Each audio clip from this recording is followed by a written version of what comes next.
U.S. President Donald Trump is pushing the limits of presidential power, seeming to ignore laws regarding federal personnel and grants, declaring pardons issued by former President Joe Biden to be invalid, and deporting migrants and even green card holders without due process. It feels like they will just bend the Constitution and bend the First Amendment to make it be whatever they want.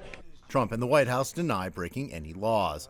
Many of these cases are being challenged in court. In some cases, the Trump administration appears to be disregarding court rulings while challenging the power of lower courts to issue nationwide injunctions against controversial policies facing legal challenges.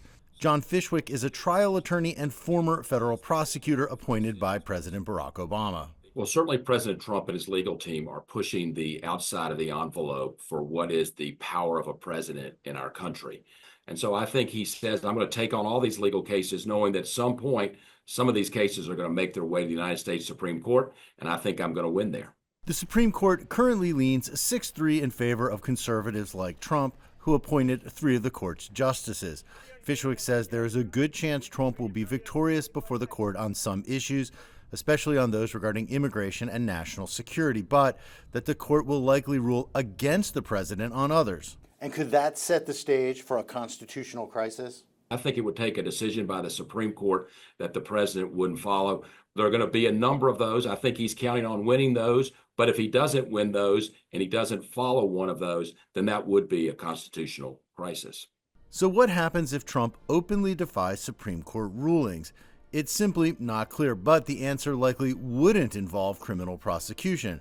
Last summer, the Supreme Court ruled U.S. presidents are mostly exempt from prosecution for official acts, and fewer safeguards are in place now than under previous presidents.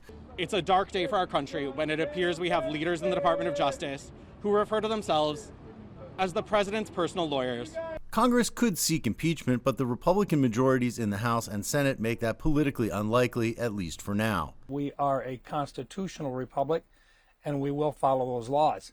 At the same time, just once again, I think the president is doing everything he can to honor his promise that he's going to keep our families safe. Democrats are speaking out against Trump's move to expand power. We now have a president in the 21st century who believes he's a king, but have so far failed to rein in Trump's attempts to expand presidential power. If President Trump is successful in expanding the powers of the U.S. presidency, it could have a far-reaching impact even after he leaves office. We're creating a very kind of imperial sort of position with the presidency of the United States. I don't know if our founding fathers envisioned it that way, but that's where we're headed. And so the next president gets to pick up the ball and run with this. Jim Spellman, CGTN, Washington.